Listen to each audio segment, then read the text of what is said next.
the coffees and give it to them, if you look at the people writing, if you look at the people that are preparing the coffees, on the paper mug, they are writing some black notes, and they give it back to them with those notes. Do you know what those notes are? Those are all the personal information about that patient that people in the van were able to retrieve from internet during the time it takes to prepare a coffee. Why did they do this? This is a cyber awareness campaign. They did it for one specific purpose. The purpose is do not make it easy for people to get your information. And so be aware that you need to figure out what to do and how to access and move about with your information, just like we did. Why is that? Because it is about being able to create the conditions to stay safe online. And this requires us to have a cyber and digital culture. It requires all of us. It is not in the hand of one company setting cybersecurity standards and control and risk management system. It is not in the hand of the government to issue cybersecurity policies. It's in the hands of each and every of us. Now, what is this picture about? I took this picture several years ago when I went to Alaska. And this is actually the oil pipeline that's running across Alaska from the north to the south. Look at this picture. Look at how many different joints the pipeline has. Just here in this partial view of the pipeline, you see at least 4 or 5 joints. Think about each of the joints and junctions of this pipeline as a person. Now, the question is, does this person or each person who is at the joint knows how to protect the pipe? Does he or she know how to stop the security break happening? As I said, cybersecurity, it's not the job of one person. One person cannot maintain the pipe. One organization cannot make us safe. It is everybody's responsibilities, and we all need to be aware of this. And this is what I want to share with you today in this class. The Starbucks scam. I mean, I'm quite sure you do the same. I do it all the time. My kids do it. Everybody I know does it. Whenever I enter a coffee shop, whenever I enter a restaurant or any place where I go, the first thing I ask the waiter is not for a coffee, is what's the password to the Wi-Fi, or what's your Wi-Fi? Now, very importantly, when you log into, any system and you log into any Wi-Fi network, you have to be aware that sometimes you're not actually logging into something that you think you're logging in. For example, the Starbucks scam, it happens at Starbucks, that's why it's known for that, but it happens everywhere. So let's say that you are into a cafe and it says Starbucks Wi-Fi, and then there's another one right below that says the Starbucks Wi-Fi. The first one is probably, private hotspot set up by a hacker who's sitting in the same cafe as you are, The minute you log in without password or any type of security forms, what they do is just they access your device and get all information from your phone or your computer that they can get. And this is, one way of, accessing personal and confidential information. And unfortunately, if you haven't done your homework, also stealing your identity. And this is, quite frequent. All of us receive this type of emails every day. Now they're getting more sophisticated. It's not just emails, it's also text messages. And you get a text message that says your bank account has been logged in, or somebody got into your account, reset your password, and you're not setting it into your bank system. You're just, setting a new password for somebody that now has your password and does whatever they want. But of course, phishing can become waiting. And what's waiting? This is IoT for criminal purposes. This is somebody that it's either using an email system or, a fake voice through a chatbot, and they fake the voice of the chief executive officer, and they call the chief financial officer of the company, and they're like, "Hey, Greta, can you please transfer 2 million euros from, the account of the company to this account because we're doing an extraordinary operation, and so we need to do it." And you transfer the money, and the money is gone within seconds. Now, this is something that is occurring. How do we protect from all this? Well, we have several ways of doing it. And the first way of doing it is to be able to understand that we need policies that educate people to be aware of this possible, not attacks, but opportunities that hackers use to, get into somebody's account. It's not necessarily that they're targeting us, but they're targeting the large numbers. And why are they targeting the large numbers? Because out of large numbers, you can actually phish something.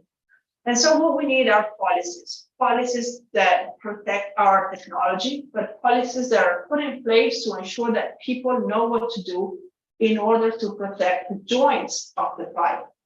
And what we also need, we need top-down and bottom-up approaches. We need to be all on the same page. We need to be sharing the same piece of information to make sure that we identify threats when they occur, and if possible, to foresee them. We also need to be, looking over the bridge from the right side of the picture rather than from the left side of the picture. What's the difference between, the left and the right side of the picture? Now, true leaders who are all both at the same time individuals, but also part of organizations, don't keep looking from the bridge, what's passing by. But what they do is they strategically scan the environment. They identify the elements of discontinuity. They foresee change ahead and prepare to tackle it. So this is a very tipping point in creating a new digital ecosystem that's cyber secure. And believe me, it can be safe 100%. We need to make trade-offs and negotiate what's more important for us. So in this context, we must recognize that we can't just exist because, organization exists, but organization exists because they can maximize their innovative capacity and their goals by, engaging in collaboration and by being able to, have the right capacity and technical skill set that embed computer science, social science, management, economics, law, engineering, psychology, and anything that can basically allow you to anticipate as much as possible the potential threats and at the same time be reactive to the environmental pressures. If you stay on the left side of this picture, which is in black and white, you're not necessarily going to ask you the right questions. Is that really an email or a phone call that comes from the CEO? Let me double check that. Pull up the phone and call them back or send an email back. not using that email, but using the official email. And that's one way in which, sorry, I just want to double check, but this request just sounds weird. Are you actually asking me to transfer 2 million euros? No, I was not doing it. Guess what? And by the way, last year, actually, about a year and a half ago, an operator of our Florida local water management system, because it scanned the data, he was able to prevent that county from a major potential threat caused by a cyber attack that changed the integrity of data about the quantity of chemicals that goes into the water to make it drinkable. And it made it in a certain percentage that would have caused serious health problems to the community. And this guy, by doing his routine job, he realized that the data that was showing on his monitoring system was not appropriate. And he went back and he talked to the head of the chemicals, staff, and he said, "This data doesn't look good to me. Is that okay that there's this much chemicals into the water right now? Are you treating the water differently?" No, they didn't do it. It was a cyber attack. Think about the potential consequences if that water would have got into the pipes and people would have drank it. This is what I'm talking about when I think about the human factor in cybersecurity. And this is basically my last slide. We need to be resilient. What does resilience mean in today's environment? It's not just a matter of resilience and cyber resilience, helping to recover, to tackle the unexpected and restore beyond the original position. But this is about you. It's about building your cyber awareness in 3 ways: cognitive resilience, practical knowledge in computer science, engineering, economics, management, law, ethics, and behavioral skills. Behavior, think critically as an individual and as a member of the organization you will work for or you're working for, and as a member of the society. And always take the context into account. Is it okay to receive this type of email from the CEO? Put it into the context. It's not just a technological issue. It is something that occurs in a given context with a set of policies in place. And in case of a cyber attack, just stay calm and continue, to restore operations and learn from the mistakes to move forward. I will stop here and leave the floor to Mario. Thank you. Thank you, Professor Greta Nasi, for this wonderful presentation. I'm going to now invite Mr. Mario Tabarini. He's going to be talking a little bit about Bocconi University and the wide variety of programs they have for their Masters and Masters of Science. So for all the 300 plus of you that are still here, let's wait, listen a little bit about Mario and about Bocconi University, and then we'll have time to have some Q&A session. I know you've got questions for Professor Greta about the cybersecurity presentation she just made, because it blew my mind about how they did that whole writing the personal information in the coffee shop. So, thank you so much for that. But now over to you, Mario, and you can share your screen and you can go ahead and tell 300 wonderful people that are here waiting to listen to you. Thank you so much, Sharang. Indeed, coffee will never be the same after this presentation. Yeah. Thank you so much, Professor Nasi. So I will go through Bocconi University, which is, here we go with presentation. Bocconi is a prominent institution in Europe, focusing on social sciences. It's among the top 5 business schools in Europe in any ranking you may think of. It's very much international, with connections all over the world, with partner schools, with employer. And also we have an incredible, let's say, network of alumni, 130,000 worldwide. Bocconi is very international. Internationality is in our DNA. But also, besides being top in the ranking, is very rigorous in the teaching and in research. Bocconi is #1 university in Europe, in terms, continental Europe, in terms of receiving grants, our scholars receiving grants from the European Union, the European research grants. And the campus is very beautiful in the middle of the city, the beautiful city of Milan. Let's start from rankings. So just to give you an idea where Bocconi is, placed, our recognition. If you think about it, we put here the Financial Times or the QS, but if you think about any ranking in the world, we're constantly there among the top 20 in the world and the top 5 in Europe, top 3 in the European Union. Usually, this is our ranking, of course, in the areas of social sciences. We're not a multi-faculty university. We teach only certain disciplines. We don't teach medicine. We don't teach pure, let's say, chemistry or engineering. We have cross courses in the fields of social sciences towards data science. So international network, it's very big. So over 280 universities, partner universities all over the world. So quantity, this gives the opportunity to over 2,000 students every single year to spend a semester abroad and to welcome, of course, 2,000 students, but also quality. So in any country, we have top universities. So in the US, for example, we have the Ivy League schools like Columbia, Cornell, Penn, Yale, Princeton, and other schools, of course. We have top universities in the UK, LSE, LBS, top universities in each country of Europe. In India, we have very good historical partnership with IIM Ahmedabad and IIM Bangalore, ISB Hyderabad as well. Over 20 years collaboration and exchange students. With IIM Ahmedabad, we also have a double degree. So to give you an idea, also top universities in China, in Australia, and Latin America. So this is a good opportunity to enjoy Bocconi, because also you have the chance to spend a period of time abroad. Also employer relations. Bocconi has been founded by an entrepreneur back in 1902. And the number of employers that have current agreement with Bocconi is over 4,000 now. And in 2021, these results will be over 11,000 opportunities of placement and internship for our students all over the year.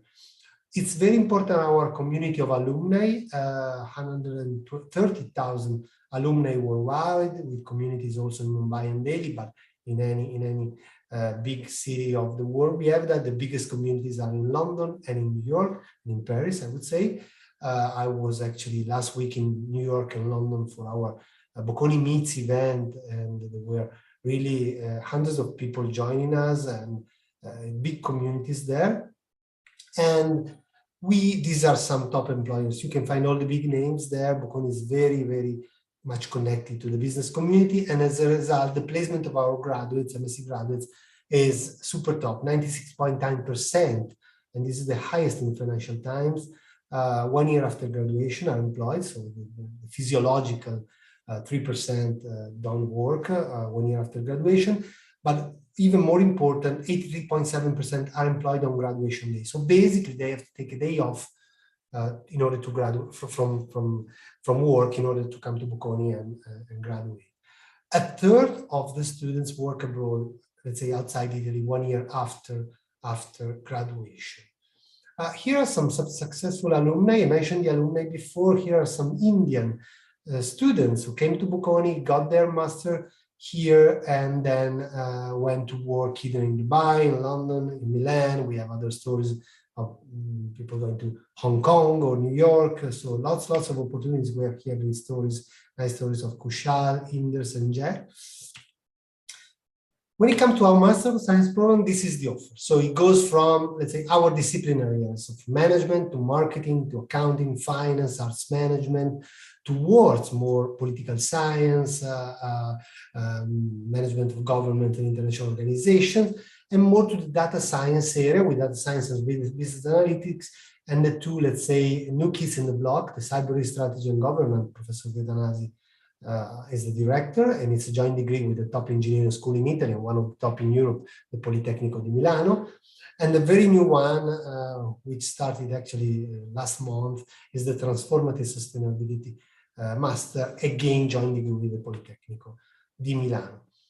The application process, we take into consideration basically two quantitative elements, very relevant, which are the test, which would be international standardized tests, so the GMAT or the GRE, and the GPA, so the university grades.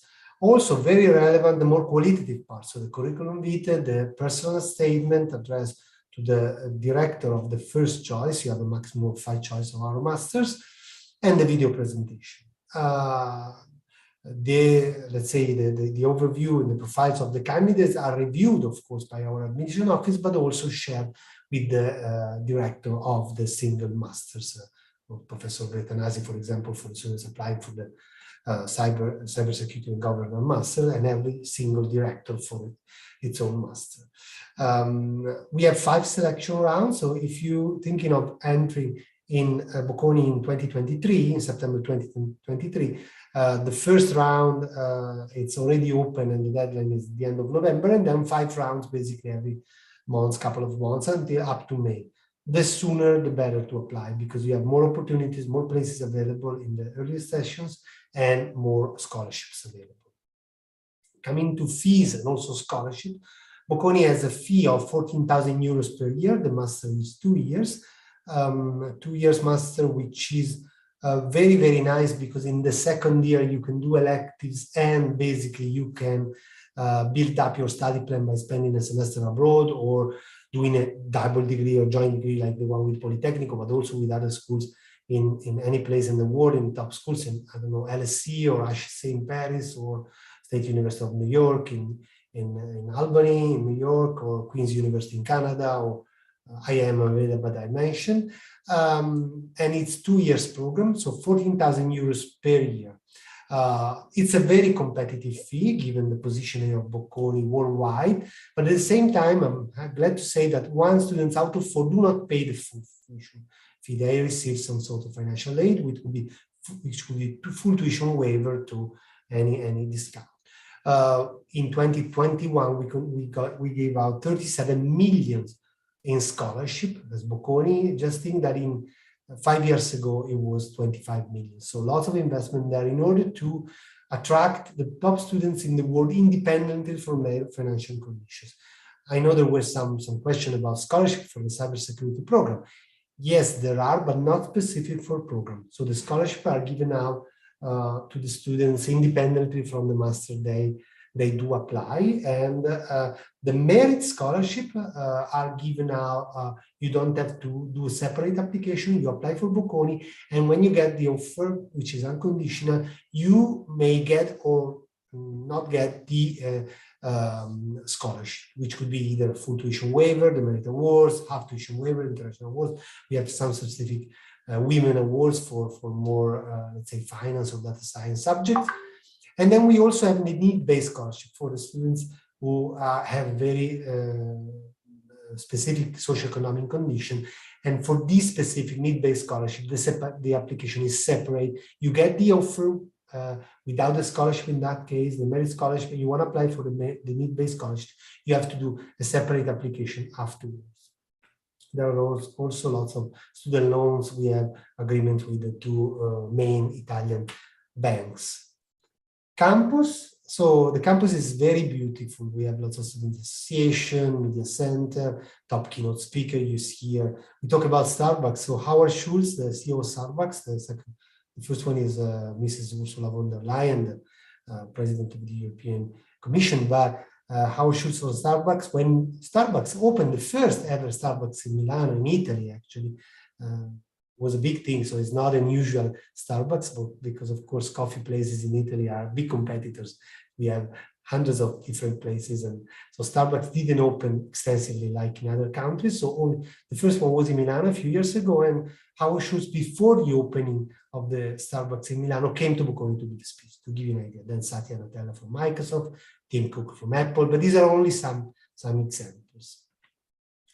The new sports center is super nice. We opened it in 2021, and it's very, very modern with an Olympic indoor swimming pool, the only one in Southern Europe, I would say, and very, very nice area, very, very nice campus, which is actually in the middle of the city. So 20 minutes walking by downtown Milano, the main square, Duomo. And Milan is the business capital of Italy, student city, so 200,000 students, 7 universities, but also multinational companies cities. If a multinational company decide to open branches in Italy, that would be in the Milan area. They will not go elsewhere. It's the engine of the Italian economy, the Milan area, 4,700 multinational companies. This is the financial hub of Italy also, and the fashion capital. Everybody knows that, fashion and design. That is very well known for. So I will actually stop here. This is our last slide. So follow us on Meet Bocconi, Meet_Bocconi on Instagram. That's very nice. We also have our open day. I didn't write it down here. So it's online open day, and it will be the 14th of January, Saturday, all day, nice, talking to all the faculty members, the director of the degree courses. But I'm sure that since you will be entering our database, you will be getting all the information for all this program. This is our email. Of course, Chiara is here with me. She's in the graduate team. She's a Bocconi alumna, actually, and she will be glad to answer you all your questions. So to you, Sharan. Great. Thank you so much, Mario, for this wonderful and brief presentation about Bocconi. We've got some questions that have been coming in, but this is a cue to all the 230 of you that are still in this meeting. If you have questions for Bocconi University, now is the time to ask them. There is the Q&A tab that's there. I'm going to ask as many of the relevant ones to Mario and to Professor Greta, obviously the ones that were about cybersecurity to Professor Greta Nasi, and about Bocconi to Mario. So now is the time where you can keep your questions coming in. I'm going to start, asking Professor Greta about, there are a lot of Indian students that want to pursue a master's education abroad, really think of career opportunities. So very quick question about, let's assume a student comes to Bocconi or goes abroad to study a cybersecurity program. Could you take us through a little bit about what career opportunities are there post an undergrad or after a postgrad for a student in cybersecurity? What kind of jobs would they be able to get in cybersecurity?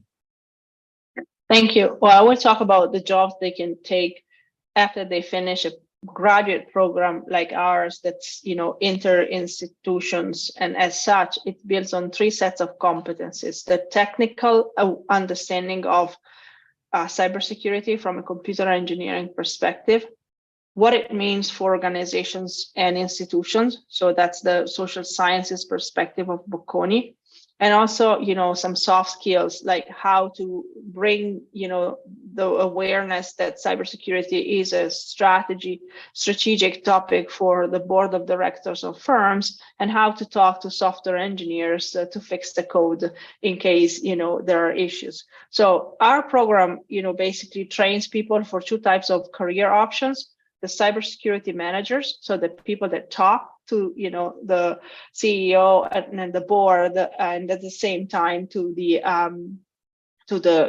CISO, the Chief Information Security Officers, and the Chief Information Officers, and also data protection and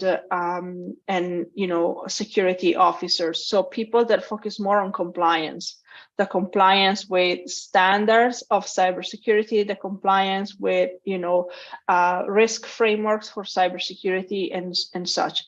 Currently, our students have been hired mainly by consulting firms, IT firms, and working mainly in two areas: cybersecurity and cloud.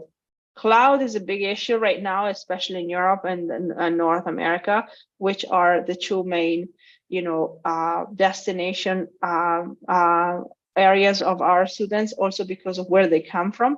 And as such, the cloud security is a priority. Just as a residual number, it's banking, because financial services heavily rely on cybersecurity right now. And moving towards digital financial products, you really have to embed security by design. And some other industries like on e-commerce and manufacturing. This is mainly where they work at. What they do is they have either more engineering related tasks, like, really carrying out penetration tests or, being able to assess the reliability of a system. Or, as I said, they focus more on this, awareness role within the organization. That's the type of jobs they have. All of them actually are hired before they end the program. So it is, yes. All right, I think that's very interesting. So, a very large percentage of students, by the time they graduate, already have jobs in the domains that Professor Greta Nasi has just mentioned. My next question to you, Mario, very quickly in a yes or no, is GMAT or GRE mandatory to get admission into any of the programs at Bocconi? It is. Either GMAT or GRE. All right. It's a very, Bocconi, it's very strong also in quantitative, on the quantitative fields. Our courses, are very, very quantitative. So it's, we do require these standardized international tests, actually also with a good score to enter Bocconi, even better score to get a scholarship. Yeah. Okay. So it's not the only element of evaluation, to be honest. Sure. Would you also like to share a little bit on what is the, let's say minimum score? I do understand you'll have, but something from an average score. I know this data is available on the internet, but sometimes it's quite different for a lot of other geographies. So let's say if you're answering Indian students, so people from the Indian subcontinent, what should be the target score for two things? One, to qualify to get into Bocconi, and one, to stand a slightly better chance to get a scholarship?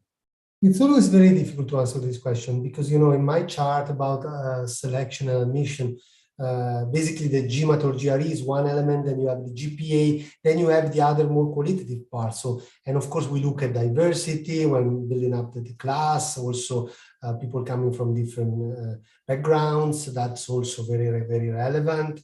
So it's always very difficult. I would say, at least 600 to be a bit more competitive, I would say, but then it can be even higher depending on the round, on the course, really depending on the year. So to be honest, generally speaking, Bocconi in the recent years has been a bit more competitive. So we increased the number of applicants from all over the world and the quality as well related to that. But yes, I would say to reach at least 600 to start to be a bit competitive, yes. Sure. So thank you, Mario. I think there's a very wonderful and very important point made by Mario here, that it's not only the GMAT or GRE score. They look at the holistic profile of the candidate to determine admission into Bocconi. So if you have very high grades in your undergraduate score, that doesn't mean that a 580 in GMAT would be okay because your scores are good. And similarly, vice versa. If your scores in your undergrad are not very good, you can make it up by having a slightly higher GMAT or GRE score. So that I think is a great point to mention. My next question is to Professor Nasi again. If a student, we do have some students who are in their undergraduate who are still in this session, what are some of the tips you'd like to give for some of the early starters who want to explore the field of cybersecurity? What should they be doing? Can you show, can you talk about some of the resources that would be available on the internet that maybe they could go through, to understand more about the field, to develop their interest? Yeah, sure. There are several online resources that they can access. There are several massive online courses on introductions to cybersecurity, which is something that I would recommend, or essentials, cybersecurity essentials. For example, we use, as pre-courses, as a requirement before entering our program, classes from Data Camp that you can access online. They're free. And also the classes from one of our corporate partners, Cisco. Cisco has a network academy, and I know that for somebody is actually for students, it may also be free of charge. So I encourage people to look at online classes introductory to cybersecurity, and also to some of the technologies. If you're interested in understanding more about IoT, then you should also look at IoT cybersecurity or artificial intelligence cybersecurity. This type of classes would really be good. And also, one of the questions that was about cyber awareness. There are several resources. I shared one on cyberawareness.org. cybersecurity.eu. There you can test yourself and see if you can identify a phishing email from a regular email, and train yourself to be better off and cyber safe if you wish. Great. Thank you so much, Professor Nasi. My next question, coming to Mario. Mario, for Indian students that move to Europe, when it comes to, considering master's programs, be it Italy, my two questions revolve basically on careers, right? What happens to the graduates after they complete a program at Bocconi? One thing is that how important is knowing the language, the beautiful language of Italian? How important is it for an Indian student, one, to go through the Bocconi experience, and two, from a careers perspective? So if you can throw light on the importance of the language to enjoy their Bocconi experience, and also then for looking for jobs after graduation. Absolutely. Let me start with there were a couple of questions on pre-experience. So our masters are pre-experience, so you can come right after the bachelor. We do offer MBA and executive courses, but those are, of course, post-experience. But this master we are presenting are pre-experience, so you can come right after. We don't have Italian as a barrier. The Italian language is a barrier to come here. We do have, as said, over 5,000 in a given year students, international students not coming from Italy, and let's say 95% of them do not speak any Italian. So the idea here is to have an international university running courses taught in English. We don't even ask to Indian students the TOEFL or the IELTS because they come from an English-speaking country. This is different from many US, for example, universities. We do like the students to study Italian. So we do have courses throughout the masters and also the undergraduate program, if they join the undergraduate program, and they can learn Italian. And we suggest to learn some Italian in order to, live a very much fuller experience. To, if you go in a small town and want to buy some bread, then, it's much better to speak Italian, to interact with people, to live a full experience. But it's not necessary for all. So what happened is that our students, as I mentioned before, we have around 2/3 working in Italy and 1/3 working outside Italy. It means that if you work in Italy and if you work in an international company, Italian is not necessary or mandatory.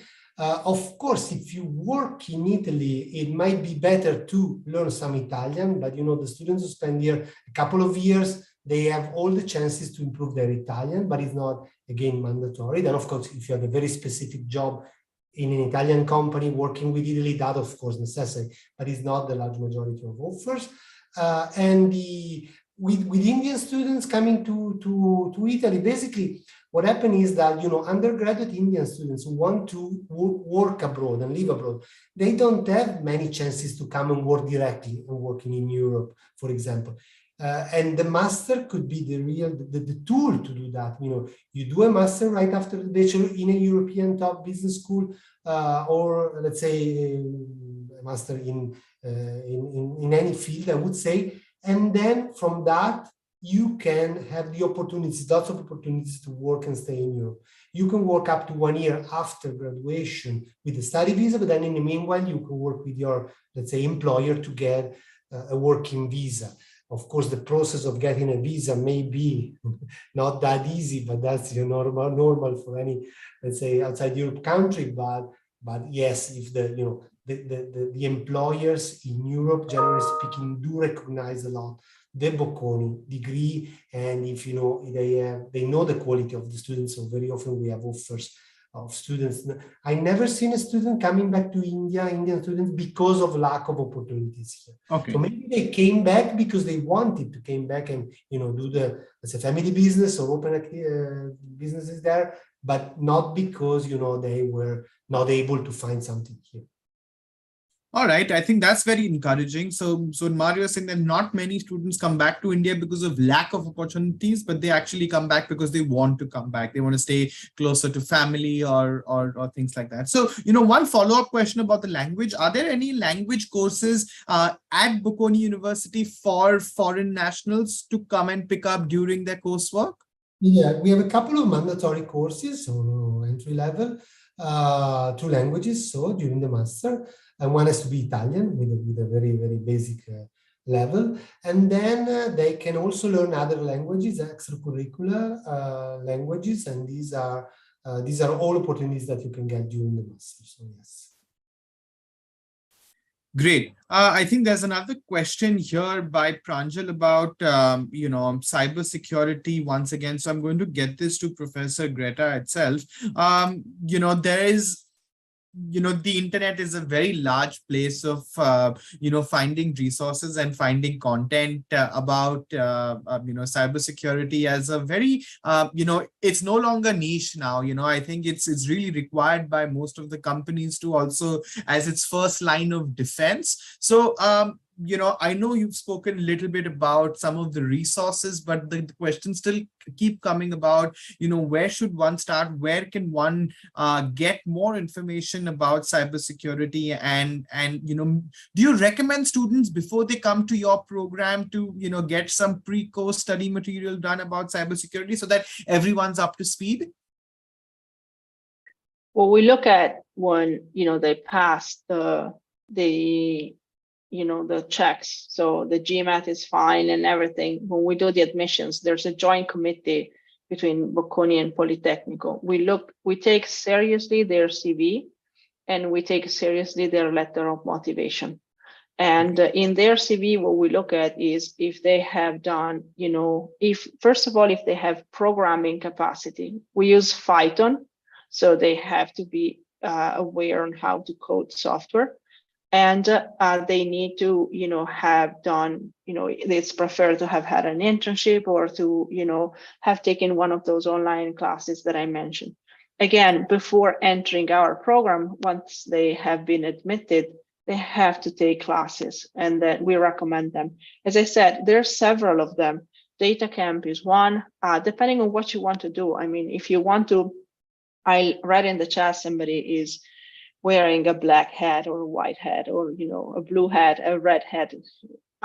There are, classes, there are companies that offer online classes for people that want to get into this market, from a technical perspective. And so my suggestion is to go online and, look for this type of resources. There are very much several opportunities that you can undertake.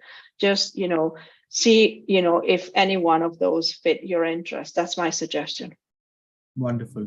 Wonderful. Thank you, Professor Nasi. This is the last call for any questions that are coming in. Please do get them in the chat. I know Chiara has been patiently answering a lot of questions, so thank you so much for doing that. Mario, I'm going to ask you a difficult question now. I hope you're ready for this difficult question. There are a lot of students here that are at the very start of their or exploratory part of their study abroad journey. They want to go study abroad. Can you, as an admissions officer who's been there for about 24 years now, I think, that's a long time. What would you recommend a student? How should they start the process? How should they determine two things? One, which university they should join, and second, which program? Because when you talk about program, should I do a master's in cybersecurity or a master's in management and then specialize in, something to do with cybersecurity? Or the age-old question is, should I do a master's right now or maybe get some work experience and do an MBA? So, a lot of mini questions in this whole phase of how should a student start planning, or where should they go study abroad, and what should they look at in a university or a program? Thank you, Sharon. Yeah, there are lots of resources. Online, of course, you can get information about all the masters and the universities all over the world. Of course, rankings play a big role because you want to go in the best schools. So there you have the top schools in each area. You can also inform yourself about if you have a very specific interest for a certain area, you can digit master in cybersecurity and you get all the opportunities all over the world, and then you shorten the list to the schools that you're interested in, maybe the countries. Yes, I would say that is the internet today is very easy to navigate. and of course you have lots of information. You have to be able to get the correct one, the useful one. When it comes to do a master before, let's say right after the bachelor, or doing it after, this is very, country specific. In Europe, for example, everybody does the master right after the bachelor. To give you one number related to Bocconi, I had just a couple of weeks ago, 95% of the bachelor students at Bocconi applied for the master at Bocconi. We don't take all of them, but that gives you an idea. Everyone wants to do a master. We don't even have data, we don't give out data about our bachelor placement because they go for the master. Let's say over 90%. For example, in the US, they go work after the bachelor, and then they do the MBA afterwards. My suggestion to India students is that if they, have in their mindset, I mentioned it before, to go abroad and work abroad, of course, it would be much easier to do a master and then stay abroad after the master to work. This is valid for Europe, but also for other countries. If they, don't have in their mindset right now to go abroad, then they can go work. And then after a few years, they can do the MBA either in India or abroad. But if they want to, they have plans of working in the early years of career abroad, I think the best way to get a job abroad is to do a master, and then the opportunities are there. So Bocconi students have lots of opportunities in Europe and in other countries after the master, as I mentioned before. Also, the fact that you do a 2 years master, to me, it's a real plus. Let me just, give a comparison to the 1 year masters, like in the UK. 1 year masters is only academic. In 1 year, you can do only courses. That's it. That's very good, but, you deepen knowledge of that area. 2 years masters, it's longer, but, 1 year in advance in the job market is not a big deal in a 40 years working lifetime. But at the same time, in the second year, you add, in the first year, you do the core courses. In the second year, you can add either a double degree, like the one with Polytechnic, or the others with the other schools I mentioned, so 2 masters, or you can do an exchange and, for example, an internship, which is mandatory. And these experiences can be done in Italy or in a third country. So at the end of your curriculum will be much richer, much, appealing for the employer. So I like that 2 years part, because even if it's longer, this is the time when you can do all the studies and you can wait a bit to enter the job market.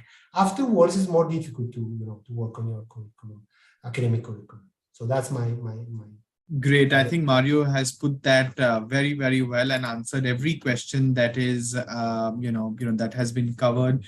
Great. So I don't think we've got more questions that have come in. Want to give the opportunity to Professor Greta to have one final thoughts for the participants that are listening now and that will listen little later on as well on our YouTube channel where we'll be talking about this. Any final thoughts about cybersecurity, about this masterclass, about like some advice to students who might consider studying cybersecurity?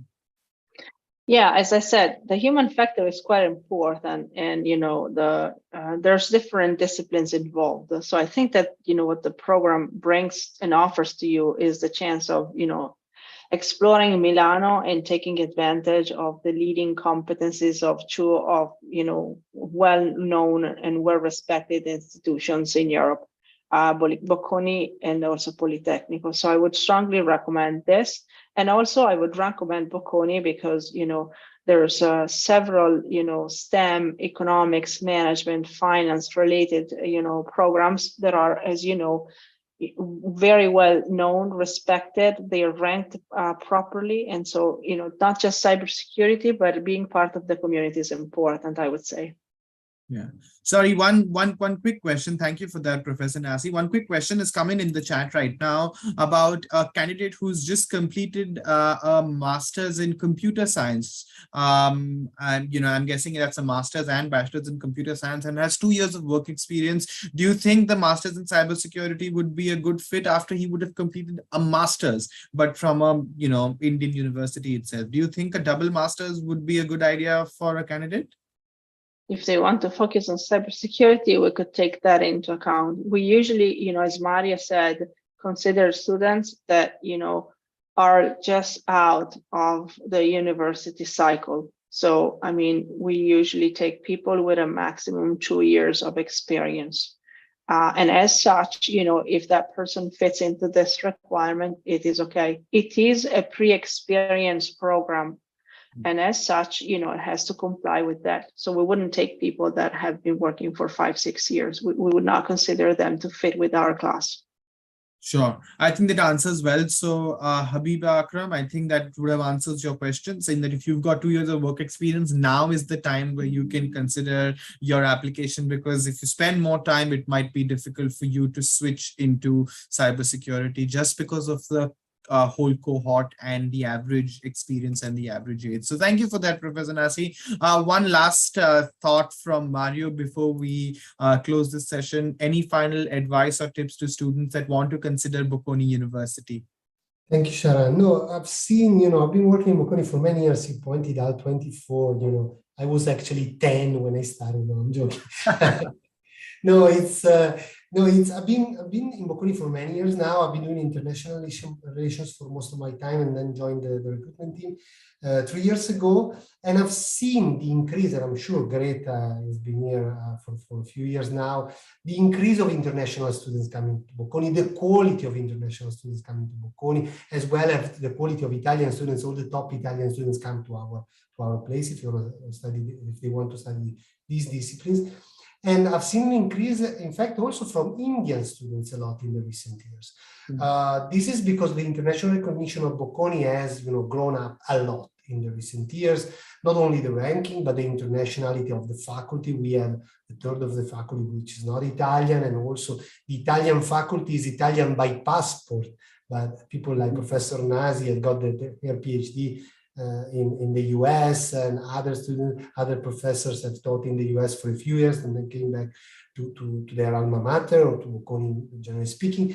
And so it's very international, very up there as a recognized institution in Europe.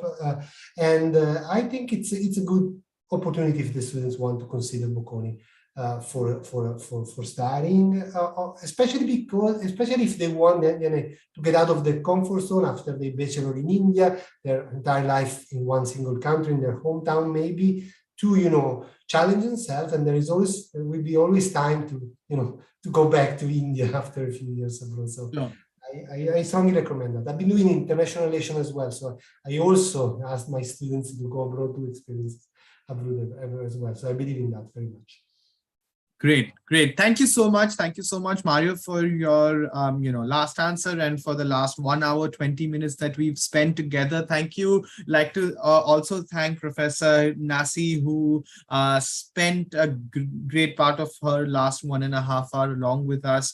That is all from our end. The recording of this is on YouTube. I've already put the link in the chat once, and I can do that once again as well if you need. But please do tell your friends to also watch this recording if they manage to miss out on this session. And we do more such masterclasses. This one was about cybersecurity. We do more related to careers, etc. So we recommend that you consider joining those as well. Thank you so much, Mario. Thank you so much, Professor Nasi. Thank you so much, Chiara, as well, who sat and patiently answered all the questions from the back end at Bocconi University. So thank you so much, everyone, for joining us. Wish you a wonderful evening ahead, wherever you are joining us from, and thank you. See you. Ciao. Thank you. Bye. Yeah.